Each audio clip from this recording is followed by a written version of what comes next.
We were a very happy podcast tonight, boys. All four of his teams won. One of his lads is celebrating Liverpool's victory in Dublin. I think Ross is still in a coma. I can't believe Sheffield Wednesday actually won a game. My words to someone yesterday at 1 p.m. was, I can't see us winning a game all season. And Hull City beat a very poor Southampton team. They've still got a class team on paper. Still got to do the business, Ben, haven't they? They have, mate. They definitely have. Yeah, welcome to the Kicking Off Football podcast. My name is Blair. I'm only joined by my former boss, now current co-host Ben Ballantyne. We'll talk about Premier League, but we'll get into Championship a lot tonight because I can't believe it. It's hilarious. I keep thinking Sheffield United are going to be will be above us soon, and it's just carrying on.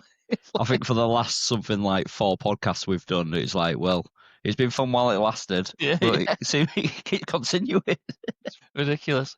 But and you'll be above them for one more week because at least they can't get enough points. Fantastic. Right, we'll talk Arsenal, Man City. That was the big game of the weekend, wasn't it? I mean, Merseyside might say otherwise, but we'll start with Arsenal, Man City. I saw the Arsenal lineup. Trossard was starting. Now, I don't think I've ever seen Trossard start a game and be good for Arsenal, but he's always been very, very good when he comes off the bench for Arsenal, and you can't dispute that. Completely agree with you. For him to, I know Eze didn't have the greatest game in the Champions League on Tuesday. Was it Tuesday night they played, weren't it? Yeah. Tuesday afternoon even. But how you can drop him for Trossard in that?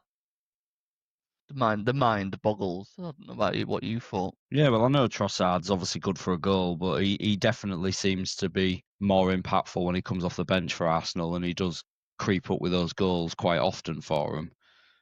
I think my biggest frustration with looking at Arsenal lineup is just the lack of going for it. Whenever I see that midfield and I see Mikel Merino, Zupimendi and Rice, I think they're all just a bit too samey. They lack creativity in there, and it's just a lot of sideways passing, and it just doesn't seem to work in terms of trying to win a game. They look solid, don't get me wrong. I think that comes from the manager, though. Yeah, I do. I think the manager tells them not to be, expressive enough and follow the game plan, follow the rigid, hard to beat, sideways passing, bore the team to death. Yeah, it's incredibly frustrating to watch. It's not. I don't know what Arsenal fans think, but I certainly don't find it enjoyable anymore watching Arsenal. It frustrates me for the majority of the game of the quality of player that they've got. Yet they won't, take on a man or get the ball in the box, and will just consistently recycle play as often as they should get in the box. Yeah, the opportunities are there, and you see Gyökeres getting quite a bit of hammer, and they're saying like he hadn't had a shot, and they haven't got it anywhere near for him to be able to have a shot. It's not like he ain't taking them. It's just like they're not creating it, and when he is getting the ball, he's getting it with his back to goal in corners, and he's still feeding off scraps at the moment. But for the last 2 games they have played Liverpool and Man City, you don't expect them to give up many chances anyway to him. Yeah, but you look at Van Nistelrooy for Man United and Real Madrid. You've got to get the ball in the box for him, haven't you? Yeah. If the ball's up near Van Nistelrooy, he's not going to be nowhere near the striker. No, they weren't that sort of players, were they? No, even Gary Lineker, one of the best goal scorers this country's ever created, Yeah. One touch finishers, that's what they were good at. Yeah, and it's like you've got to get the ball in and around them. It's very frustrating. I feel like next week the Arsenal play Newcastle, and if they don't get maximum points, if I was at the board level, I would seriously be considering maybe making a change with Arteta, because what is this? Was this his 5th or 6th full season? I don't know what it is, but it's around that. His 5th full season, because when they won the FA Cup, I was still living down south, and I've been back up here over 5 years. Well, 5 years in December, been back up north. So and that team which won that trophy for him, he had a lot of troublemakers in it, and he got them all out. He's got his own team in now. He sold the likes of Smith Rowe, Nelson, alongside Guendouzi, Louise, Aubameyang. Like I said, he's got his whole new team. And if I was an Arsenal fan, I'd be so frustrated because I think they have the best squad. Well, probably you could argue one Yeah, of the best squad in Europe. it's very You know, good, isn't it? for every position, for the two players in every position, it's an unbelievable squad what they've got. But this Arteta side doesn't play anything like what we saw from Mikel Arteta when he first took over, and Arsenal went all guns at it. And maybe he's learned his lesson that doing it that way is good, but it's not sustainable across a season. He's made them extremely hard to beat, and they're a little bit more restrictive, aren't they, in terms of the creativity and where they're prepared to go in terms of getting the ball in the box, and they'll try and tire teams out more by just keeping the ball for long periods. You don't. It's mad because his style of play is more like Jose Mourinho than Pep Guardiola. Man, he was the understudy for Guardiola for so long. Yeah, but on another hand, the only way I can look at it is I think also Arsenal grab a ridiculous amount of respect from pretty much every team they play against. It isn't very often you see a team play Arsenal and don't play a low block. Well, Guardiola put every defender on by end of game. Yeah. Has anybody ever seen Pep Guardiola against anybody win, losing, or drawing during a game set up his team so defensively to try and hold on to a 1-0 lead? It's just not in his nature. I don't think I've ever seen him do it. No. There's nothing wrong with it, by the way. What I'm getting at is the level of respect he's given Arsenal from doing that, and he must think of them extremely highly It was for him to it was a fantastic change. goal by Haaland, though, wasn't it? Oh wow, yeah, the run he makes from that distance, and So powerful. but it's his first touch, isn't it? When he knocks that ball, when Reinders puts it into him, and he just takes the cushioning off the ball outside of his left foot, and then right-footed finish. He just is the best finisher in the world, isn't he? He is currently, yeah, 100%. That run was what Ronaldo-esque. Last time I saw Ronaldo, like, a player run the length of the pitch like that and finish a move off was when Cristiano Ronaldo scored at the Emirates in the Champions League semi-final. He's extremely powerful, isn't he? And Yeah. but his hold-up play was very good today as well, because Yeah, he seems to have improved on that this season. Saliba and Gabriel are obviously an handful.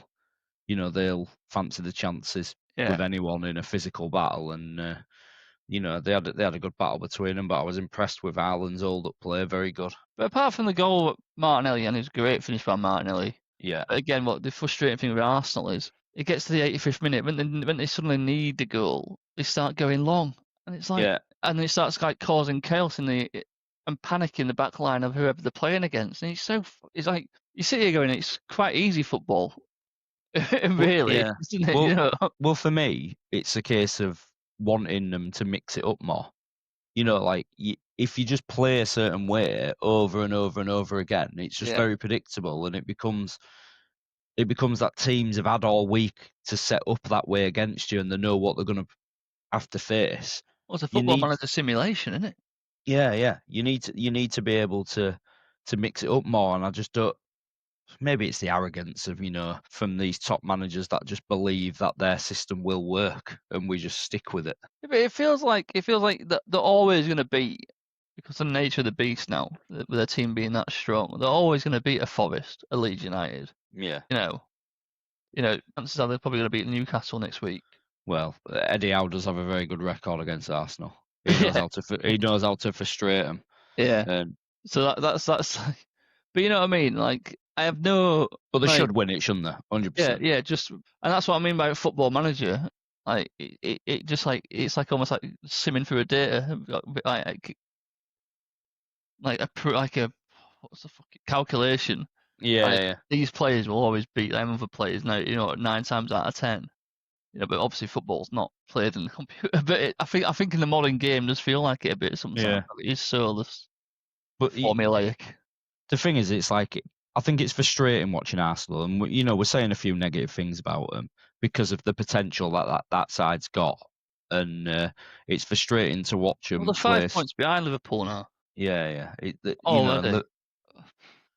is a long old season, but you don't want to be chasing points this much so early. And I think if they'd have lost today, it'd have been a right kick in teeth for them. You know, And it's the best result for Liverpool fans because I think they're 8 points above City, 5 points above Liverpool after 5 games. I mean, yeah, 5 points above Arsenal after 5 games. I mean, but on the other hand, Arsenal have played Manchester United, Liverpool, and Man City, Man City already, and they've only conceded 2 two, goals. 2 goals, and that was against You know, Liverpool. so there is a lot of positives to take from what they're doing. They need to be going out now, don't they, against the other teams and being a bit more expansive and putting teams to bed. I think that's what you want to see, and I think from an opposition point of view, like it's not a fear factor. It's like you're aware they've got good players, but you know what they're going to do. Like you're like almost certain you know what they're going to do. The refreshing thing about Madueke and Eze recently, I think, about they've been doing things which haven't been normal of an Arteta team, Yeah, and get coached out of them probably quite quick. But I don't know. Do you know what I mean? When like I think when a team plays Liverpool now, I think shit, they're going to come at us with like we might be able to get a goal, but you know it's going to be wave and a wave of attack. yeah, they're going to come at you rather than with Arsenal. It's more of a case of, well, we know they're going to have Yeah, 70% of the ball. just We concentrate. Keep your concentration. Don't lose your head. yeah, Make it. try and just force them back into midfield and recycle play like they do. They always go back. Yeah. That's the annoying thing about it.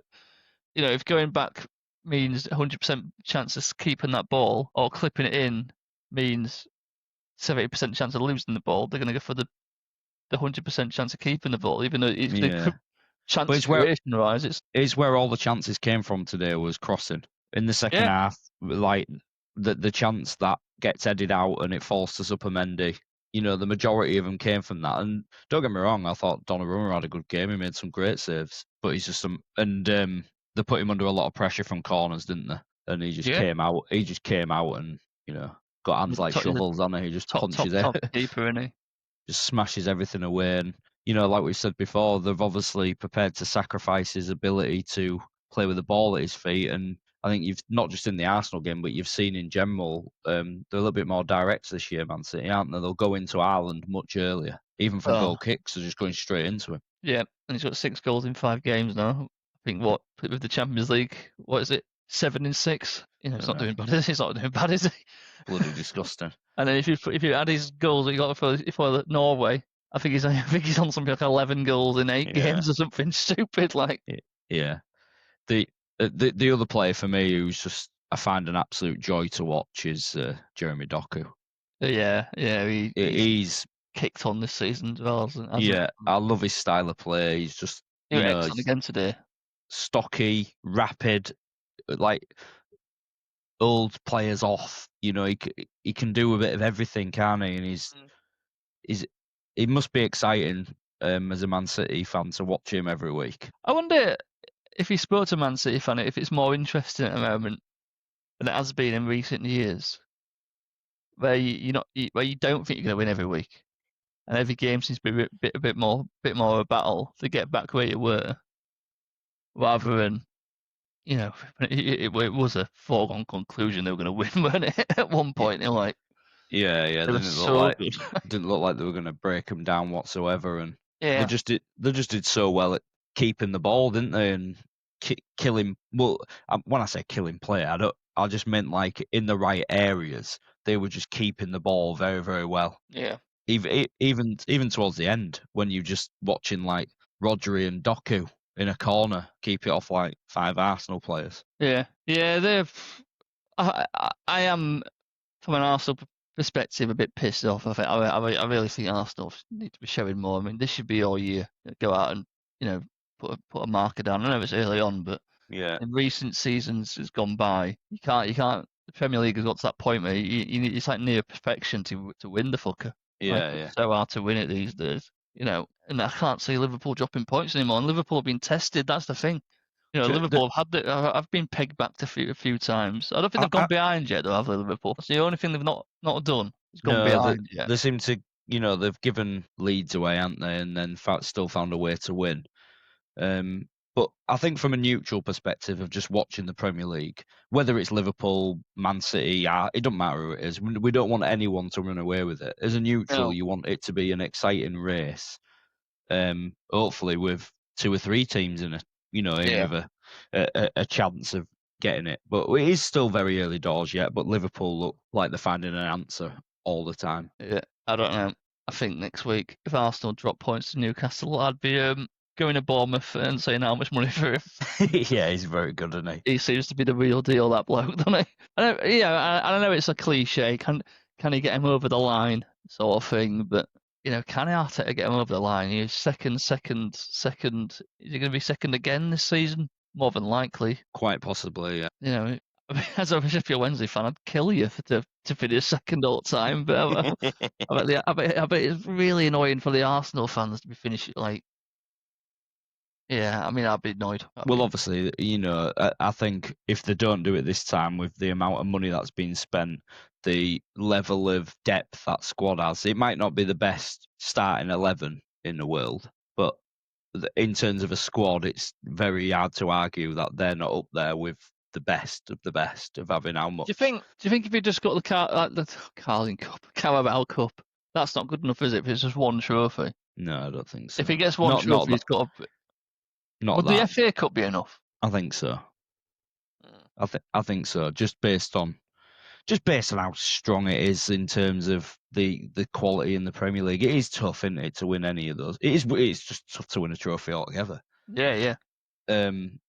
Even when you do, throw your checkbook at it and try and go for it, it's not easy anymore to just power away with spending a lot of money. Unfortunately, at the moment, a lot of money just makes you competitive. Yeah, we'll talk about squad quality in the Championship soon, because I'm not convinced a lot of them players earning their money at the moment.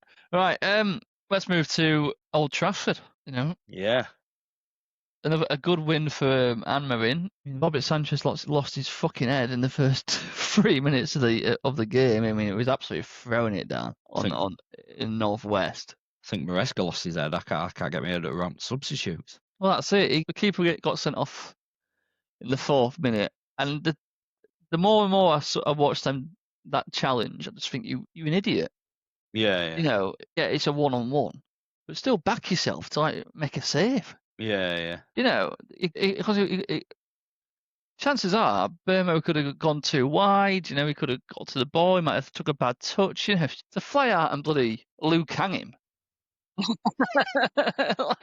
Yeah, it was a moment of madness, wasn't it? And then Maresca takes off Estevao and Neto. And I could understand Estevao. The thing for me was you take the young lad off, don't you? Take the young lad off. Sorry, pal. You're one man down, but Pedro Neto's such a powerful runner and can carry the ball.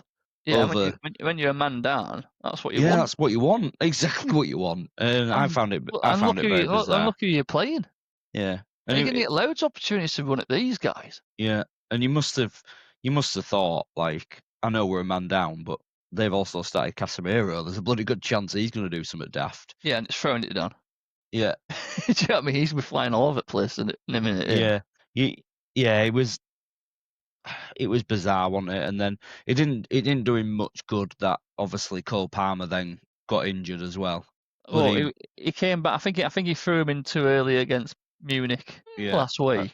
And then again, he probably shouldn't have started him yesterday. Yeah. And then it's backfired on him big time, because not only is it the you've made 3 subs in the first 20 minutes, it's the windows, isn't it? You get 3 windows to make subs now. Yeah. He's used 2 of his windows already in the first 20 minutes, so you can't really make much impact on the game. No. And Wesley Fofana looked like he was struggling and all. Yeah. Is he the one they got from Leicester and spent Yeah. He was always injured. Yeah. Spent like 80 million quid on him or something. Yeah, he was. I mean, at Leicester, he was really, really good, wasn't he? But ever since they've signed him, they haven't seen any of it, have they? No, I don't think so. I think I've obviously had glimpses of how good he is, but it was it was positive for Man United for once. Well, yeah, Bruno Fernandes was quality for them. He really is their best player by a far, and and I think he clearly loves Manchester United, doesn't he? Yeah, and I think that's why he does do a lot of moaning and waving his arms around and that, and it looks like it does look, and it comes across as petulance and childish and stuff when you're an opposition fan. But I'm pretty sure the Manchester United fans will absolutely love the fact that he's appealing for every decision, and all he cares about is things going for Manchester United. Yeah. He's a fantastic player, isn't he? And obviously he has all of those moments in games where you just need it to fall to him because he'll either find that killer pass Oh, or he's got. I think I saw. Is it 100 goal contributions in 200 games for Man United? Now, when he's your creative attacking midfielder, that's a bloody 1 in 2. It's not bad, is it? no, it's class, mate. He's an exceptional footballer. It just, again, it must frustrate Man United fan. I don't understand why he's so deep. You need him up the pitch where he can hurt teams. I've seen it a lot lower level, but when it's not going well for Wednesday, and then Bannon loses his head, and Bannon ends up dropping deep just to try and do it all. Yeah. I think it's almost like they care too much, and it's almost like going back to being on a schoolyard. Yeah, just start overcompensating When and the best doing. player on the pitch is in the worst team. Because like in PE, he's been picked randomly, and he's in the team he don't want to be in. And it's almost like he ends up doing everything just to try and overcompensate for the other people around him. Dorgu's a good player though. I like him. Yeah, young lad as well. I think he's early 20s. Yeah, Maybe not even 20. Let's do a quick fact. I think he might be 20. Patrick Dorgu. Yeah, let's have a quick look. Fact checking. 20 years old. October 2004 we were born. Christ. Yeah, that means you're 20 years old these days. Yeah, he seems to be quite a find, really, because they got him, 19 million quid last January? Which, Yeah, in today's market, if you're showing any sort of decency. Yeah, and for a while now, he's been one of the very few shining lights in that Man United team. He's one of the few people who can play the system, that's for sure. Yeah, that's very true. Yeah, he was one that was bought for the system, Yeah. and they've bought some as well for the system, and it still didn't work. Well, but no, it's know, good. And the Frank or whatever his name is on there is a little bit one step closer of maybe getting an haircut. Oh yeah. Who they got next? Yeah, have a quick look. Yeah, so he's back to square one then. Oh no, I reckon it'll go to 2. He's up. They're away at Brentford. Oh, right, yeah. They're at home to Sunderland, so it could be 3 in a row, and then they're away at Liverpool, so then they'll be back down to 0. He'll have the razor out. Fucking hell! Liverpool stood up. It's like shit, Anfield. Yeah, that is. He doesn't want to be going there, does he? When he's what'll that be? Potentially one game off getting your haircut. Well, Man United, I know we've had a bit of joy taking the piss out of them the past few weeks, but the start of their season was Arsenal at home. They played Man City. They played Chelsea. Yeah. Well, I think they got 7 points. I know it's not what Manchester United Football Club want, but you've played 3 top teams in the division. You played the world champions. Yeah. Well, as much as it's not looked good at times, they're only 3 points behind Arsenal and Tottenham. Yeah, so 3 points up second. Yeah. So there's. And they've got Brentford and Sunderland next 2 games. Yeah. They're on the same points as Man City. So maybe it's not as bad as we think. It's that Grimsby performance, wasn't it? The Grimsby performance and the Grimsby result really was an exclamation mark, wasn't it? You still look at it, don't you? And would it have happened if Sanchez didn't get sent off? We don't know. We can't. But they seem to be so hit and miss, don't they? That they seem to have these moments of just whether it's a horrendous goalkeeping error. And for me, Man United don't seem to start that bad. It's just soon as something happens in a game where they go 1-0 down, it just seems to just become shambolic, and the whole system falls apart, and it can end up being very, very sad to watch. I've got no idea where they're going to end up. And I do think I'm sure Maresca's kicking himself with his substitutions yesterday. The fact he didn't start Garnacho is just baffling to me. Or the fact that he didn't bring him on, at 1-0 down, is baffling to me, because he would have been so up for that game. Yeah, It's ridiculous. maybe overthinking it and trying to protect him due to But the again, amount of dribblers, crap he's gonna get. you've got to run at these Man United back line. We know they're shit at defending. They hate being ran at. You've got Pedro Neto, who's probably one of the best ball carriers in the league. He's probably their best player this season so far. Yeah. And then you've got Garnacho, who's again another really good player at doing that. Yeah, and if you get the ball forward to João Pedro, you need someone to be able to run off him. Yeah, and you know they're gonna get space in behind Man United because even Grimsby got space in behind Man United. So it's gonna be. It's there, isn't it? But it's a good good 3 points Man United. I think, but again, very poor for Maresco, I think. Yeah, maybe. And they haven't started the season that well, Chelsea. The only win they've got was against Fulham, and they really shouldn't have won that game because of the shambolic VAR decision. Yeah. And they probably should have lost against Crystal Palace if it weren't for that. That Rule 13 subsection B, what no one knows about. Well, what are they on Chelsea? They're on 8 points in 6th. 1-2 drawn, 2 lost 1. I think the thing is for Chelsea is they've they've only beat West Ham and Fulham. And let's be right, West Ham are absolutely waffle. And again, the Fulham game they shouldn't have won it. So he can't have long Potter, can he? I'd be getting Nuno diabolical. I'd be getting Nuno straight in if I were them. We'll move on to them. We'll move on to them now then. Yeah. So West Ham, Crystal Palace, London derby. There's loads of London derbies. It's not the same. It's always a bloody London derby, isn't it? It is in the Premier League these days. Might as well fucking rename the shuffing thing. Southern League. Yeah, big John Mateta. Ever since he's shaved his hair, he's an absolute beast, isn't he? Yeah. Like he was always half decent before Klasniger went in there, but he's just turned him into a right striker, hasn't he? Yeah, well, he's big, he's strong, and he'll run. He's also got good feet for a big man as well, hasn't he? He does. Yeah, he's a very good player, and his goal was well, it looks easy, but it's the way he's having to backpedal. Does it hit the bar or keeper palm it out? It's bad, doesn't it? And you've got to quickly sort your feet out and backpedal and take all the the power out of the ball and just cushion it into goal. It was a good header, and it's his link-up play, it's his hold-up play, it's an all-round presence up front. Absolute nuisance. He's gonna come the summer. He's gonna be another one. It was going to be just getting offers left, right, and centre. Yeah. Well, especially when strikers are few and far between at the moment worldwide of who you want to throw your dosh at to bring someone in.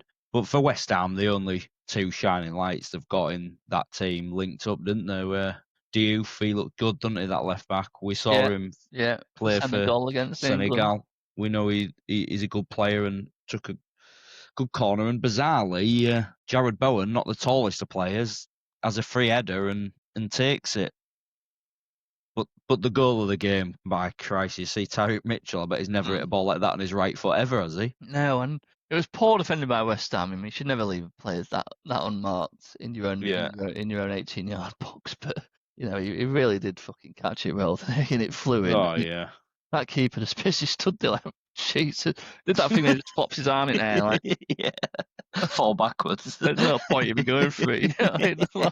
But yeah, West Ham fans must be absolutely fuming because they look. Oh, they protested the board before the game, and again, I know it's different world, and you're not happy about leaving Upton Park, and you moved to this stadium. But you have won a trophy. You have been to a European final. Yeah. Did you get to the Europa League final? Was it Europa League semi-final? Conference, wasn't it? No, sorry. No, because they've won the Conference League, but they also got to semi-final. Was it against Rangers? Yeah. I'm not even. The thing is with West Ham is that I'm not even sure what their midfield is now in the middle. No, they lost to Frankfurt, didn't they? It would have been in the final, weren't it? It's James Ward-Prowse in it at the minute, who's just. He's getting dogs abuse now. He just can't run, can he? He's done. And he's done. Souček, I quite like him when he plays higher up the pitch because he's just a monster. And if you put the ball in the box, he's very good in the air. But Yeah. you don't want him bloody trying to play box to box midfielder running around. He just can't move. No, he's a guy getting late into the box, isn't he? Yeah, And I quite like him when he's in that role, but they just look like they haven't got a clue. And looking at Potter's face when it's not going well, he also looks like he doesn't have a clue. yeah. So I can see that change coming in very, very quickly. But on the Yeah. other hand, Like I say, you know, they protested the board, and again, wait until your club's actually dying, lads, and then you'll understand. But you know, well, they think it is dying. They're still trying to find the bloody West Ham way, mate. yeah. But Taking nothing away from Crystal Palace because they're a bloody good side. I like Palace. no, and he's a bloody good manager, isn't he? Yeah, he is. Yeah, Playing old Ruben Amorim's system. yeah. Showing Ruben under him what it's supposed to look like Yeah. from week to week. But obviously, you know, like I really do like Adam Wharton, but it's Munoz, the right back. He's a player. I don't think he'll be at Palace very long. No, Someone will get him. they've got some good players, and it's going to be Yeah, it's just the nature of the beast, isn't it? It's just, and Gurhey's obviously going at some point, whether well, that's January. he'll 100% go. Like you said, either January when they just take anything for him, otherwise Yeah. they get nothing for him. He'll walk in the summer, Yeah. and at this rate, he'll probably have bloody Real Madrid asking for him and all. But for 30 million quid or what people are offering, I'd rather have him and have a successful season and let him go on a free for 30 million quid. Yeah, I don't. Yeah, so we'll see. But if I was a West Ham board, I'd be getting Nuno in tomorrow, like 100%. Yeah, agree with that. Yeah, Leeds United won a game. So they can score goals. I know. They've got 3 of them. I can't believe it. And it's a funny old game, old football, isn't it? Bloody hell! Did you see Stack's free kick? Christ almighty! Yeah, second one best hell of a free kick. Mate. Yeah, just behind Barry Bannon's by any chance. No, but it was probably better. It was very good, wasn't it? Noah Okafor looks a good signing for him. Yeah.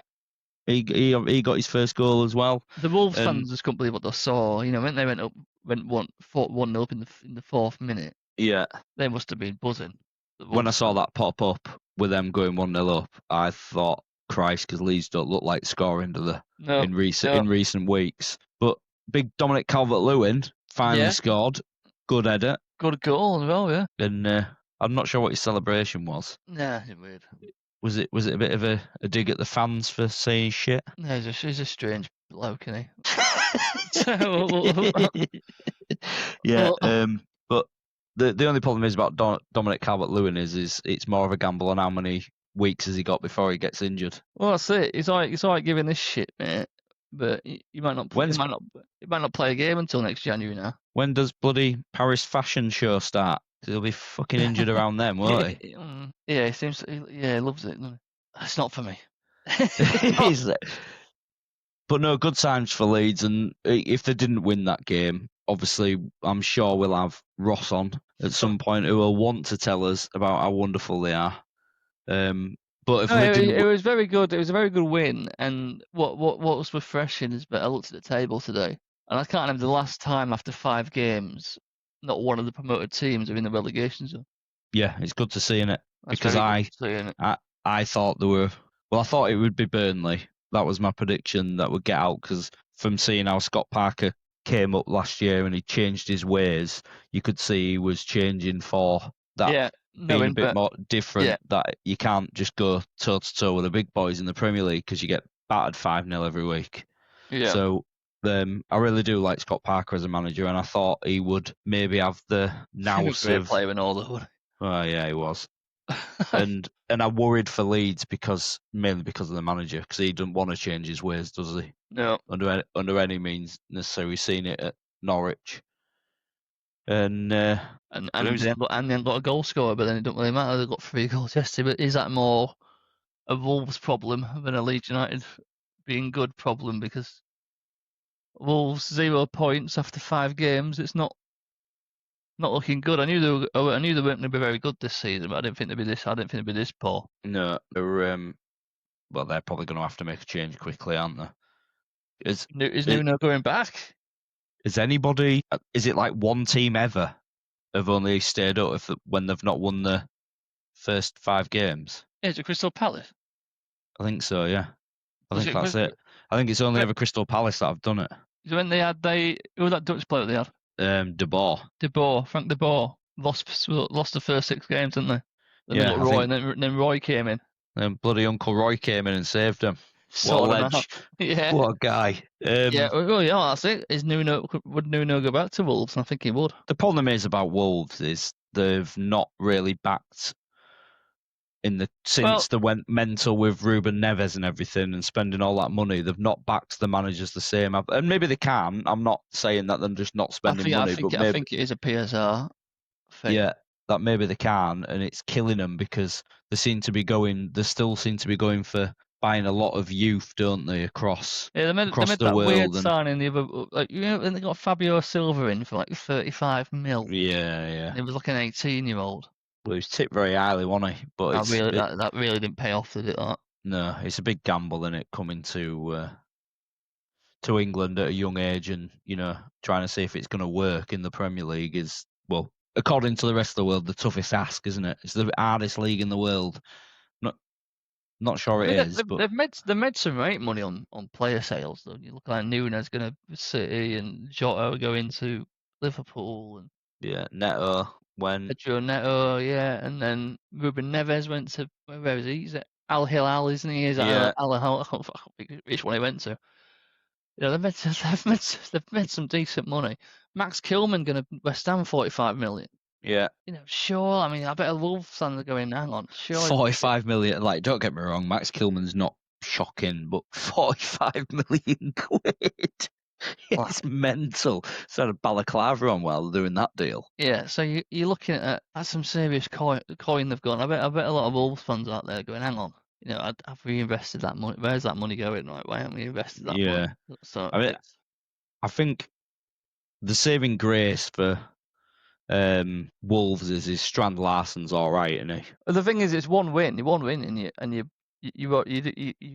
suddenly out of it. When there's like Sean Dyche, Nuno. He didn't even start him though. Looking at this, I didn't realise that. Why is Strand Larsen not start? He was injured, wasn't he? The other week. Oh, so they put the new 6'8" striker on, or whatever he is. There's some good managers floating about, and again, I think you go sooner rather than later. He also didn't start that Matezi, whatever he's called. He looks all right as well for him. Yeah. Well, 8-0, they lost him. You saw a lot of money what for a him player as well. he is. Yeah. So yeah, it's tough times for Wolves, and I think they'll probably make us change sooner rather than later. I would.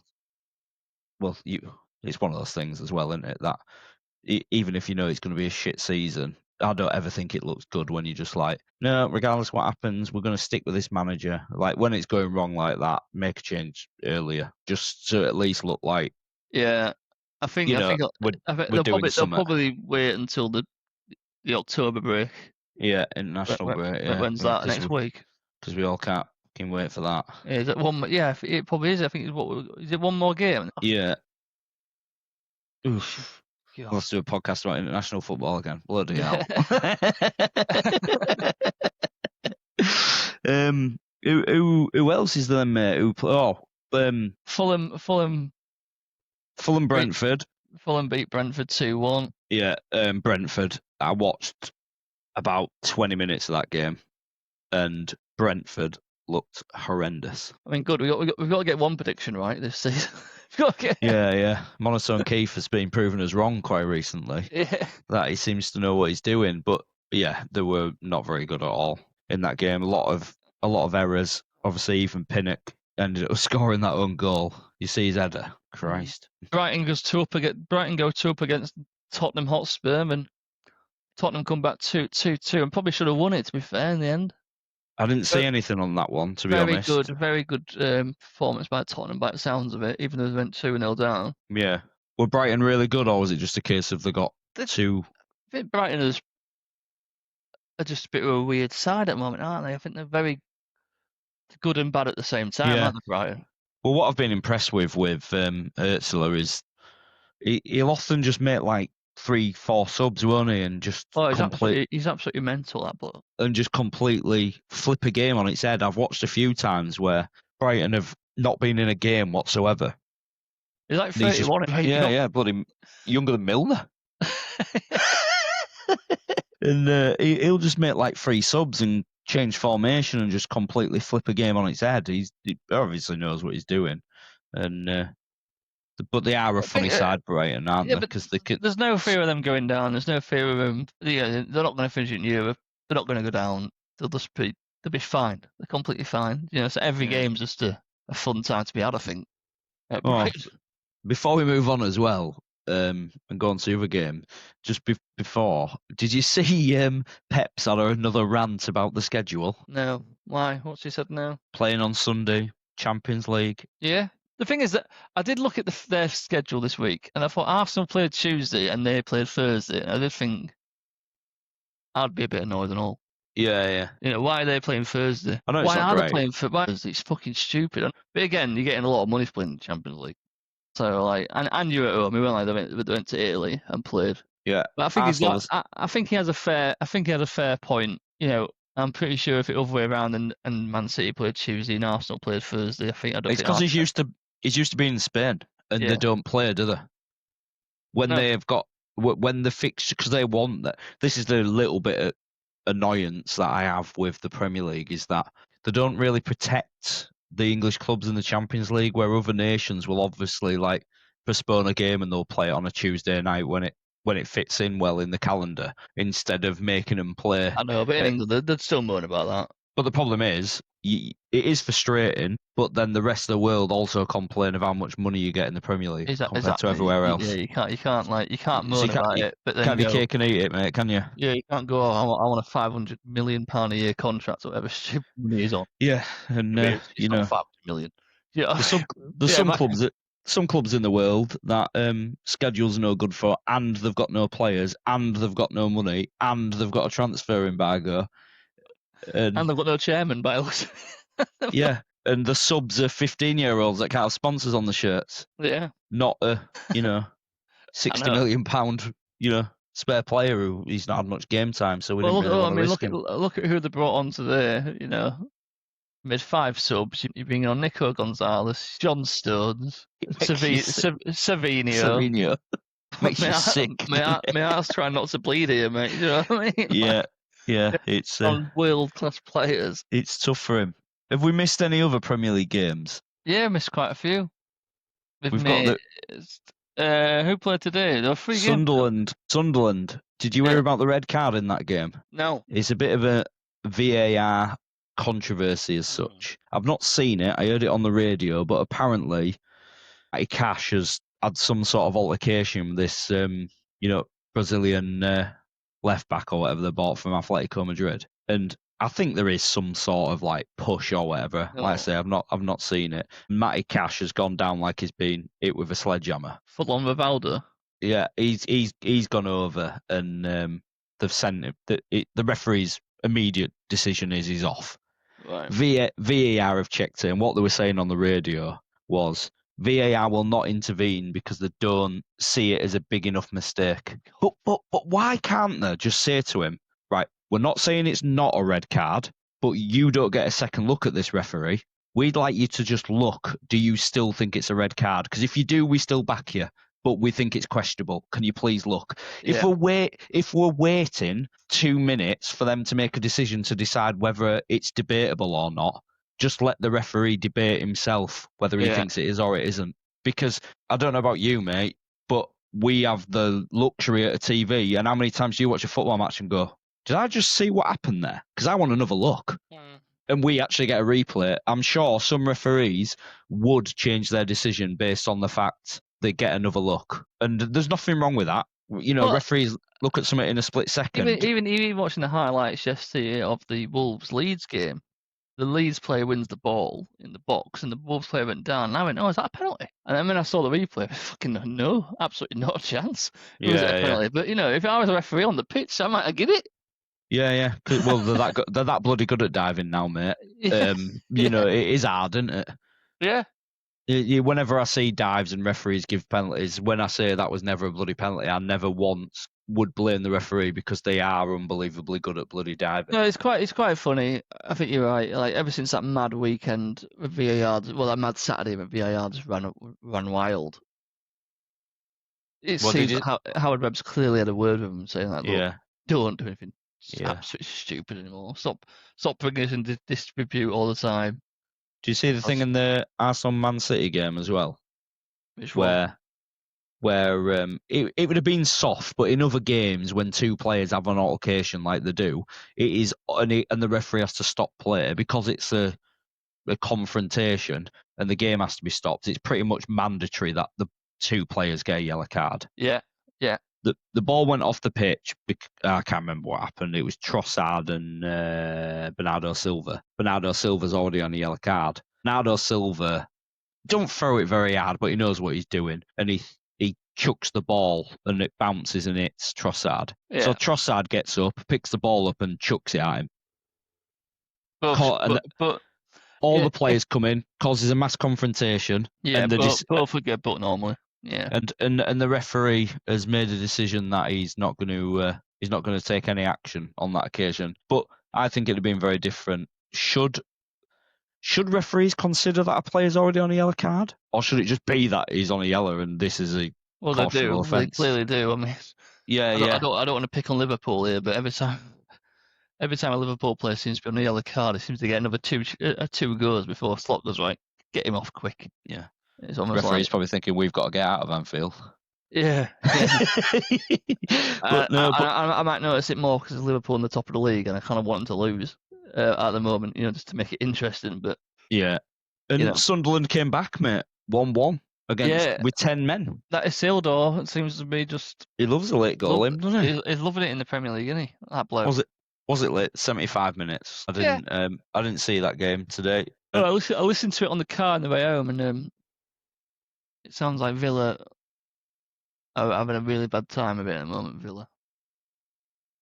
And the Premier League's crazy. However, I did watch a bit of Bournemouth Newcastle. Christ, I could have fallen asleep.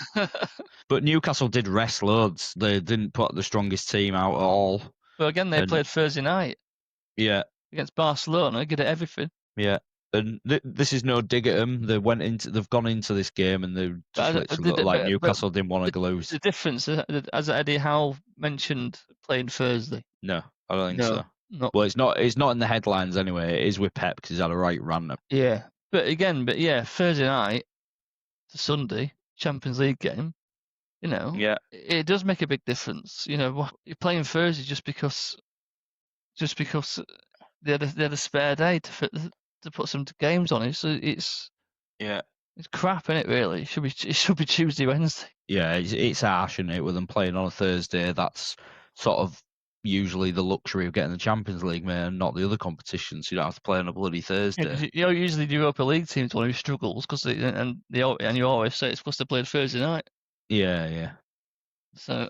And obviously you've got your travelling involved. I can understand why they're not happy, but I think it's more frustrating when you've got Man City's resources, squad, everything they have. That's the thing. It is hard to feel sorry for, fully sorry for. Well, all of these big teams, mate, that have got a huge worldwide following, it annoys me because the second the season's over, they don't give two shits about players' recovery time, how long it takes. They'll be flying to fucking arse end of nowhere to play a game because it makes them money.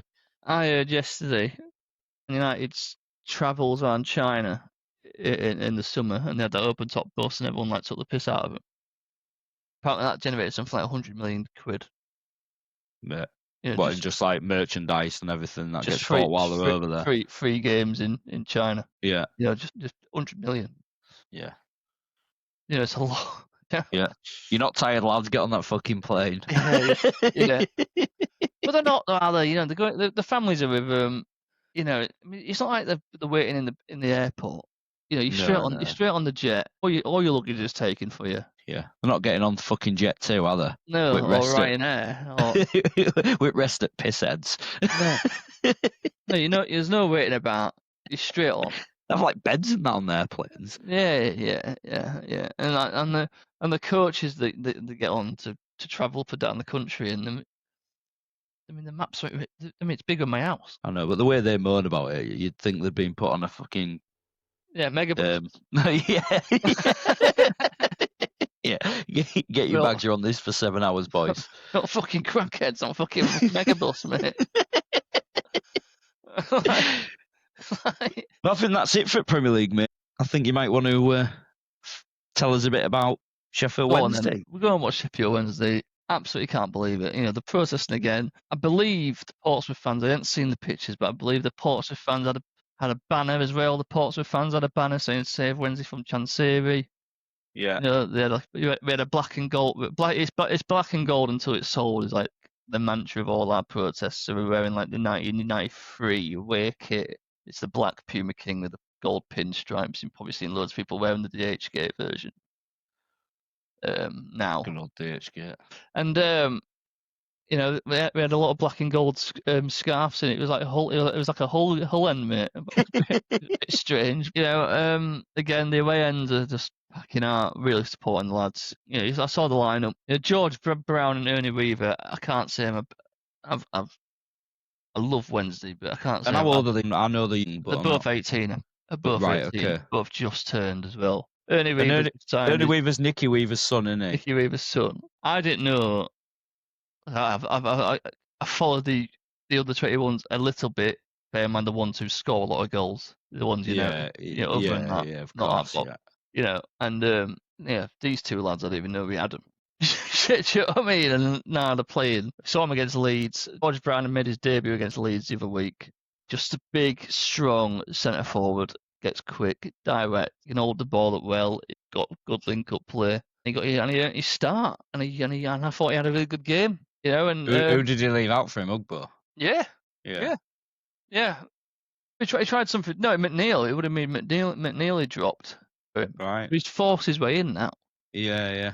To get ahead of them two. And Ernie Weaver, I mean, he's like a breath of fresh air at back. Is he playing middle of a back three? No, right at the back three. Right. But again, it's just basics nonsense. Ball comes near him, clears it. Yeah, love that. It's a simple pass. Nothing too complicated. Don't dwell on the ball. Clearly, he's got a footballing brain because his dad was a Grig. Yeah. And a great character as well. And shit. I mean, what a player. I mean, he could be. Sad thing is, with the state of the club, unless it's sold, he'll be the next one to go because he seems that good. Yeah. I think every game he's played in, he's making like 25, 30 clearances a game. Yeah, I saw him playing one at cup games. I can't remember which one it was, but it would have been the Leeds one. The Leeds one, right? And he just loves it. I mean, you've got Barry Bannon still. Great free kick though, isn't it? Yeah, but again, he's like made the most chances in the league. For balls going into the final third and stuff. Which is mental team you've got at the minute. He's 35 years old. He's on £7,000 a week. He doesn't need to be doing it. He just absolutely loves it. It's been Ingleson, from what I've seen. I've been impressed. Yeah, I love Ingleson. I liked him last season, and a few people were a bit. Well, the problem is he had Shea Charles last season. We're sort of taking his position up, and Shea Charles is just exceptional. But Ingleson he's an absolute workhorse. He's fit as fuck. And that's all you need. I mean, in our position, that's exactly what you need. Someone to be a strong runner who just don't seem to run out of energy all game. It's very. His header nearly scored. Looked good. Oh, great header, wasn't it? Yeah, chucks everything like that. Yeah, absolutely flew at it. Yeah. Yeah, he's wears number 8. He's got blonde hair. Growing up, my favourite player was Nicholas Alexanderson for the same reasons. I was born on the 8th of the 8th. The blonde hair. It was just crazy. I can't believe it. And at 1 p.m. I told someone cause I was down south, and I said look, we're not going to win a game all season. We're that bad. We get to the 60th minute, and when it comes to turn to the bench. Other teams are bringing on top, fresh legs. Yeah, that can really have an impact. Yeah, and we're bringing on literally kids who've never even played before. But it sort of puts it puts the whole thing in dispute because I know it probably still going to go down, but they're holding their own so far. Yeah, but all anybody wants, isn't it? Like if obviously if Chansiri doesn't sell up, which in my eyes it looks likely that he's just fucking never gonna do it because he's gonna cling on to any hope he's got for a clueless reason. I guess you guys want as fans is to know you've gone down fighting and they didn't give up every week. But do you think it's making a mockery of the division in the terms of like these young lads who've never even played before wouldn't even be getting a chance, and they're holding their own against championship players. But these championship players, they want a lot of money now. Yeah. Talking 20 grand a week, and are they worth 20 grand a week? Is the championship quality as good as we say it is? Because these young lads, like I say, our academy's not the greatest academy. I think it's a grade. What's this? It's not the top of grade. It's the grade below the top. Below, right? Okay, yeah. But I think it's a case of, well, quite frankly, you don't get a lot of time in football. And unless you've got some sort of Wednesday circumstance is very different. But unless you've got some sort of chairman or whatever that buys into it, that does things a certain way, and you want to constantly promote kids, and we're going to grow our own. There aren't many teams that do it because, quite frankly, you don't win enough football matches. You're out the door. Managers are just not. I think half of these kids that look half decent, that probably go training with the first team, they don't ever really get a chance unless you are unbelievable. yeah, Because you do not get a chance because they're not prepared to risk it. Because even though you look at it sometimes and you think like maybe throwing on some of these fearless kids might change it up for you because they are fearless, aren't they? Most of them. Yeah, I mean, even look at when Roll brought in Cadamartri, Bailey Cadamartri. We couldn't get a goal for loving the money. That season we had actually no points. And he's come in, he's done well in the under 21s, and he's just thrown him in, and he's a great striker. For his work Workhorse, rate, isn't he? absolute workhorse, big, gets in the area. Loves attacking a ball. He's an absolute unit. I mean, he doesn't just run for running's sake. He runs when he needs to run. It's not like he's just getting away with it going, he works hard. Yeah, he presses really well, doesn't he, from what I've seen of him. Yeah. I can't believe it. I can't believe they won. Portsmouth look all right, and I was just kept expecting that when it got to 60 minutes, they're gonna, here we go. This is when it's gonna fade, and then they got the second goal. It was fortunate the second goal. Let's be right, Yeah, that he did his hammy. Yeah, that lad. Yeah, he's pulled up. It just made me laugh how the kid just like looked over his shoulder, and when I saw it, I thought, oh Christ, don't kick it out. Yeah, be too nice or something. Yeah, don't be too honest, lad. Like, go. It's not a head injury. Keep going. But he maybe just thought like, why is he not chasing me? Just had to look. Absolutely threw him off. Like, what's going on here? Like, yeah. Yeah, and fair play to the lad. I don't even know. I don't even know if it was a good finish or not. Because like he just hits it down the middle, doesn't he? Is it bad keeping? Well, I don't know what was going on, but it was just such a bizarre goal. But we'll say let's not take it away from the kid. No, great finish. No, I'm a big fan of him. I'm a big fan of George Brown and Ernie Reaver. Actually, love the guy. Oh, and a big shout out to Javier Mas, by the way. Yeah, I think the Man United fans were right about him because I think he will be going on to play for them at one point because he is very good by the looks of it. Yeah, he's played a few times for him already, hasn't he? I think. Yeah, he seems to know when. Well, it's he just knows when to hold and give, mate, and do it at the right time. Yeah. Yeah. Sorry, I don't know if you can hear that. My dog's going mental. One sec. Yeah. Sorry. I'm very impressed with Javier Mas. It just shows that we really were lacking a left-sided fullback. Playing. Yeah. And poor Kabakski were getting absolutely murdered by some fans, but he's playing out of position. Yeah. And I mean, if you would have told me that you'd sign one outfield player, and by the way, the keeper, Horvath, he's all right, isn't he? Yeah, apart from that shaky start against Wrexham, and all you had to go by was the Cardiff fans saying he's absolute garbage. He's their third choice keeper. I think he's done excellent for us. He's big, he's strong. Yeah, I think that's the thing, isn't it? He's good that he's a big unit, and is he good at coming out and claiming ball? Yeah, with him being so big. He's a bit of a puncher. Right. Okay. Bit of a Donnarumma. Yeah. Comes out and smashes it. Yeah. He's a. And you actually like.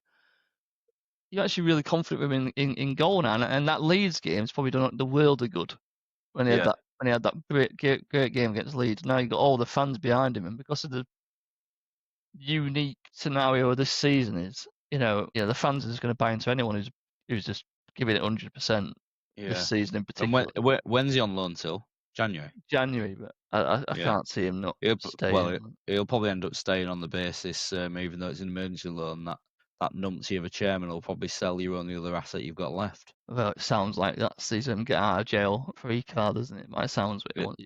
So Pierce But Charles. he's going to sell him in January, to keep clinging on.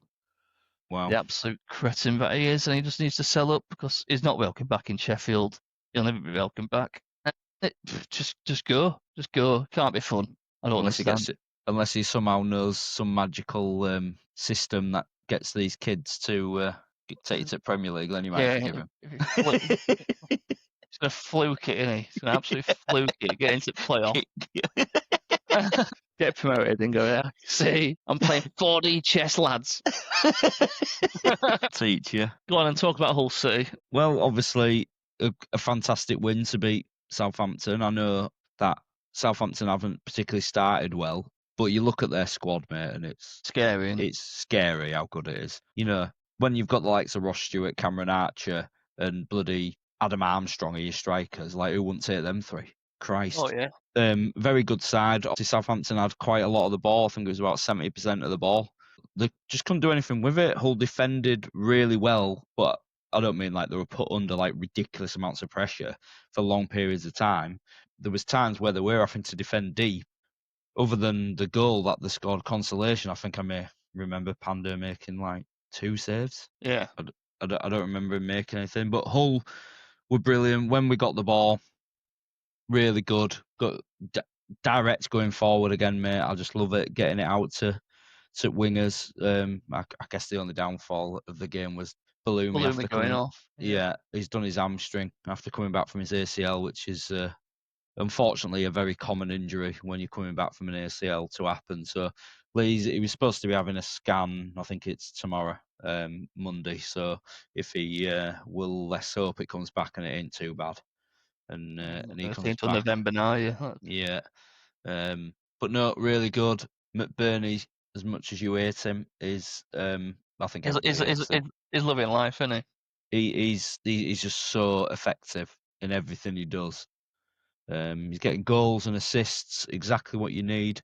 Kyle Joseph, very, very good. He's started the last few games playing off the left-hand side, which he did a lot last year, but he really did play as a left winger, and it doesn't suit him at all. Whereas didn't he have surgery or something in the summer? Yeah, he had a bad ankle, so he basically when they bought him, then so people were judging him last season on he would have been like 100%. No, apparently his surgeon said like I have got no idea how you've played on that. Yeah, because his surgery ended up taking a lot longer than expected because it was a lot worse. Right. So he really did play as a left winger at times last year, and I think it's obviously it's often hard on players, isn't it? When you're asking, I thought the same for Mason Burstow. I barely saw him play. I don't think I saw him play up front when he played at Hull. He basically started as a left winger, and they weren't. But anyway, in this system, he's got him. He really does. When we've got the ball, tuck right in with McBurney, takes the fullback in, and it leaves those spaces for Ryan Giles to bomb on to. And if you've seen the highlights, that boy knows how to whip a ball in the box. And you can't believe previous managers were getting rid of him, can you? Like loading them out or looking at selling stuff like that, can you? If you don't let an attacking fullback cross halfway line, mate, he's not going to be very effective, is he? Because if he was an attacking fullback and can defend, he would be in the fucking Premier League, mate. Oh yeah. That's where he would be. He obviously is not very good at defending, but he did a very good job. Because is it Tom Fellows they've got? Yeah. They got dealt with him, did really well, and he has. I think because he's enjoying his football as well, he's looked way more active defensively. Confidence is huge in football, He must be Ollie McBurney's best mate because I think he set up like every goal McBurney scored now. Yeah, you got a bit of a dirty blade spine, haven't you? Yeah, and John Egan.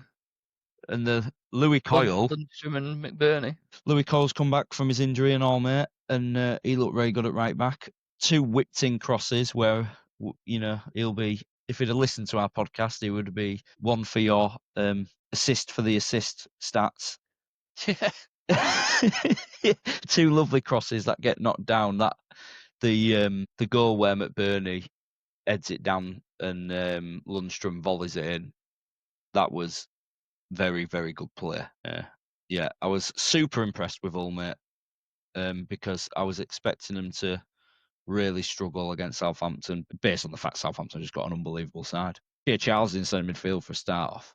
Yeah, he's all right, isn't It's a bit good, man. he?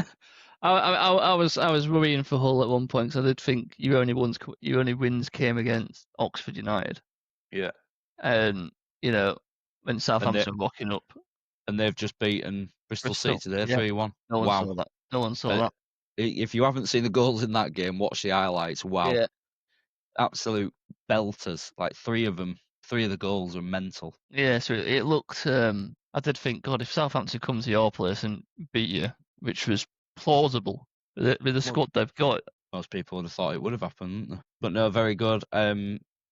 Adzimatovic, if that is how you say his name, Amir, he's bringing those Seri vibes to me, mate.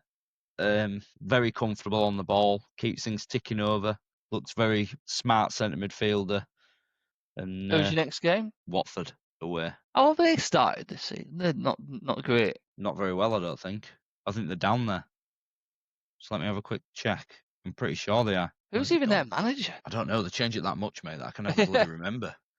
Because I've lost the bloody thing. Sorry. Here we go. They are 21st. They've won 1 game. Oh, interesting. Yeah, who is Watford's manager? I wonder if Watford fans forget because they sack them that much. Is it the Paolo Pezzolano. Right. Okay. Have you ever heard of him? Never. Yeah, he's Uruguayan. Appointed him after sacking. Cleverly, yeah. Well, they lost again today and all. Plymouth. Yeah. Mm. Well, not today, at the weekend. Well, I tell you something. We have forgot something about in the Premier League. What did we forget to talk about? The Merseyside derby. No, who cares about that? No, I'm joking. No, the only game we forgot about was bloody a massive Merseyside derby. Christ. A game of 2 halves. I think Liverpool, by looks of match of day anyway. Match of day means nothing, but I know.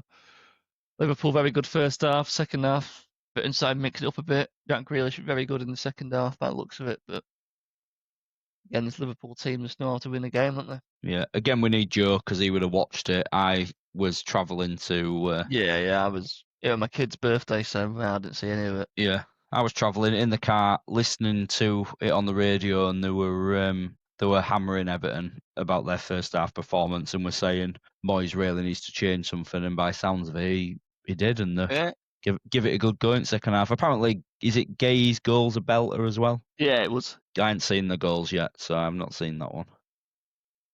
What I will say is... Ekitike again, though. Scoring again. Yeah, do you think when Isaac starts and they have to push Ekitike out wide, yeah, do you think this could start... Maybe this is the Premier League fans hoping it makes something, but do you think that could start disrupting things? Surely Ekitike is going to be saying, hang on. Not just him, though. Cody Gakpo's done a right job since Slot's come in. Yeah. It'd be harsh on him and all. Yeah, so it's probably not a bad headache to have, but maybe it could be. Maybe it could start messing things up in the squad dynamic. How mad would it be if you spent all this money on Isak and Ekitike is the one who scores all goals? Yeah. Well, it's not a bad issue to have, is it? No, it's not. No, not at all. Ekitike pulls up and then he's had to come in. It's not a bad. It's not a bad change, is it? But we'll quickly end on the best result of the weekend. Sheffield United 0, Charlton 1.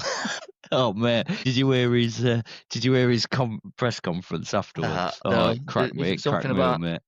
Was it something about, is it lazy to say, but I'm going to come in here and win the first game of football or something? Yeah, he was like, I have to admit, I just completely underestimated how bad it was. What did he just think? Like he's going to walk into the dressing room and go, "Sorry, lads, Dad's home." Yeah. You'll play football for me. Like if I know Sheffield United fans are going absolutely mental about Ruben Sayers, but I watched some of those games, right? And they weren't doing the basics. Like, a Yeah. manager can't teach you that. It weren't tactical. It did make me laugh, though. Yeah. He's like, we've got 2 new centre-backs. We've got a new back 4. The 2 centre midfielders don't have much experience in the Championship. Are you taking the piss, mate? Have you seen your squad? It's Matt McGuinness and Ben Godfrey as your centre halves. And Tanganga. Yeah. Ancelotti signed Ben Godfrey for Everton. You know, Matt The McGuinness is a class centre half. You've still got the keeper, Cooper. Yeah. You know, And the Tanganga. centre midfielders. Who's it? Is it Sidney Peck? Yeah, they love him. Yeah, and the one thing I'll give him is the 2 centre midfielders don't have a great deal of it, and that Alex Matos, who was on loan at Oxford last year, Yeah. but he's from like Chelsea's books or something. I'm sure he can play. Yeah. Well, I'm fully confident they'll finish higher on Wednesday this season. Like, they have to. And you know, I'm poking the fun because it's just like the amount of like shit they're giving Wednesday fans is Oh yeah, beyond the joke. Do you know what I mean? every post they're all over it, aren't they? Yeah, our club is literally like on the verge of death. Well, they were. It must have died off a bit now. They've probably Well, they're having an existential crisis at the moment, to be honest. probably in their own forum slagging each other off because of how bad it is. But you know, as Wilder said last season, you know, it was lazy to say they only got to the playoff final because of parachute payment. Well, if they can remain shit because we play them on the 4th of October at 12:30 at the MKM. So if he can just make sure that he doesn't get him playing, that'd be lovely. Now, if Oxford do a job on them next week, it'll be bloody absolutely hilarious. Well, I couldn't believe Oxford beat Bristol City because they've looked on fire. Yep. Yeah, Bristol City flying high. They're getting taken over by Turk El Sheikh by the looks of it. So good luck next season in the Championship. That's all I'm saying. Yeah. Like, Can you imagine if Birmingham and Wrexham don't go up as well? Oh It'll be like most money Championships ever spent ever. Yeah, I'm actually looking forward to being in League One, I think. Save the embarrassment, actually. Well, we'll end it there because we're on 1 hour and 20, mate. We're going to keep going all night. Yeah, we will. I've really enjoyed it though, mate. Thank you. Yeah, easy peasy talking about football with you, Mal. So, yeah, we'll do it again next week. Yeah. Cheers, Thanks a lot, pal. Bye-bye. Cheers, matey.